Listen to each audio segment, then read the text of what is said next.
Yo, sup folks, I'm Onyx, your favorite BN beat producer. What's cooking?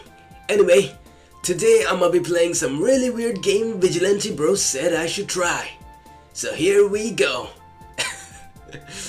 Anyway, before we begin, I want to extend a big thank you to Vigilante and Bruce from the Genius Inc. fan server for recommending this game to me and helping me set it up so I could play it.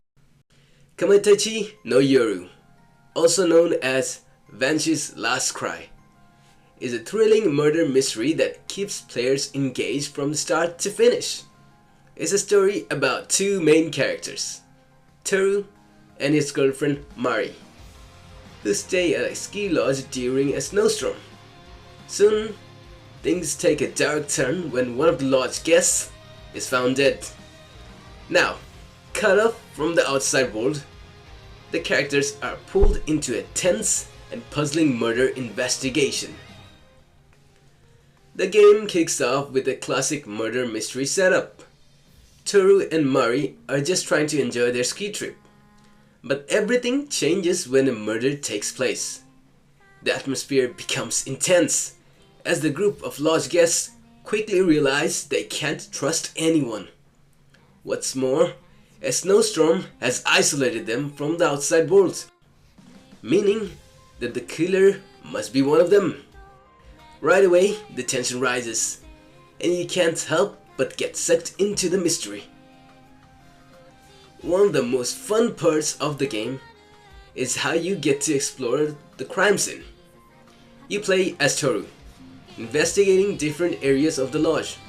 In one part, Mari even stands on Toru's shoulder to inspect a window, which adds a lighthearted moment to the otherwise serious tone of the game. The game does a good job of balancing humor with the suspense, so it never feels too dark or overwhelming. The mystery itself is gripping, with plenty of twists and turns to keep players guessing.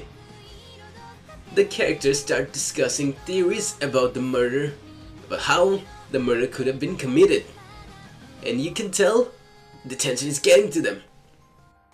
They start pointing fingers at one another, and the question of who you can trust becomes central to the story. Along the way, they talk about clues, stolen items, and try to piece together the motives of the murderer. The investigation is full of clever details. For example, the characters discuss the possibility of a time delay trick that the killer might have employed to create an alibi. The idea is that the sound of a broken window were heard after the murder, but maybe the window was broken earlier and the noise was delayed. This kind of detail makes the mystery feel more complex and realistic, and it really gets you thinking about how everything could fit together.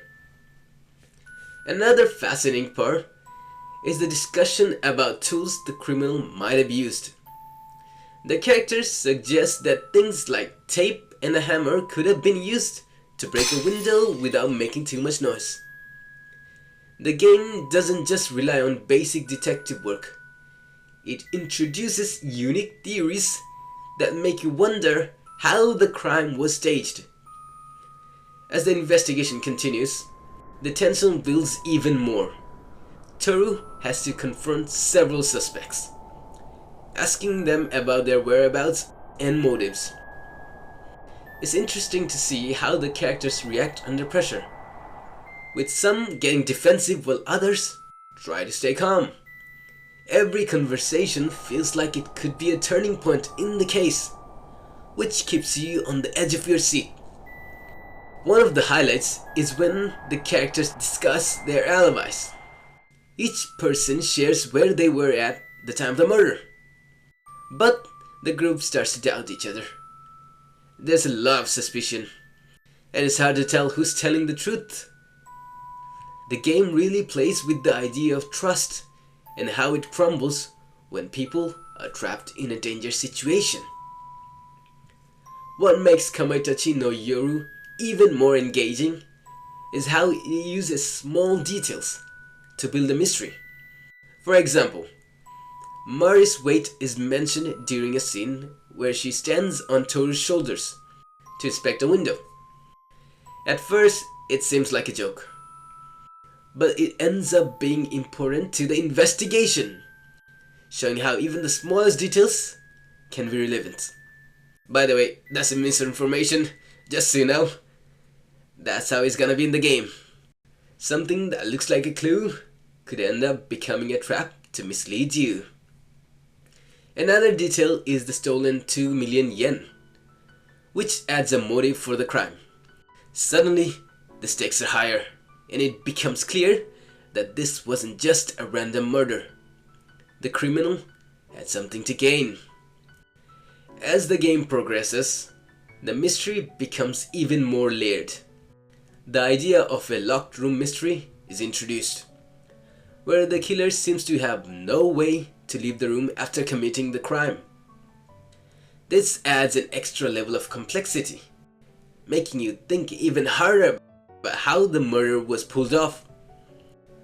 The game makes you feel like you're solving the puzzle right alongside the characters, which is incredibly satisfying. One of the most exciting moments comes when a major breakthrough is made in the case. The characters start piecing together how the murder was staged, using time delays and clever tricks to fool everyone. It's a moment where everything starts to make sense, and you feel like you're getting closer to the truth. The tension is at its highest, and you're eager to find out who the real killer is. In the final confrontation, Toru faces off against the murderer. The scene is filled with suspense, and the killer eventually confesses to their crimes. They explain how they used a time delay trick to confuse the group and cover up their tracks. This reveal is both shocking and satisfying, as all the clues finally come together. You realize that the killer had been among the group the whole time, hiding in plain sight. The ending of the game is tense and action-packed. Toru and the other guests have to physically confront the killer, leading to an intense showdown. Once the killer is subdued, there's a sense of relief, but also a feeling of loss. The group reflects on everything that has happened, and the game leaves you thinking about the consequences of the tragedy they just went through. But don't worry, this is not the end. You unlock more modes as soon as you finish the true end, and the only way to get the true end is to make sure nobody dies, aside from the initial victim. The new modes have a lot more twist, let me tell you that. The killer may not be the killer. The characters you were familiar with may not be the same as you know them. Overall, Kamaitachi no Yoru / Banshee's Last Cry is an incredible murder mystery that keeps you hooked from start to finish. The story is filled with twists, clever clues, and memorable characters. The way the game mixes humor with suspense makes it unique, and the investigation is both challenging and rewarding. If you're a fan of mysteries and detective stories, this game is a must-play. You will find yourself thinking about the case long after the game is over. Or will you be able to finish all the endings to truly end the game? Who knows? Well, that's all for now. See you next time.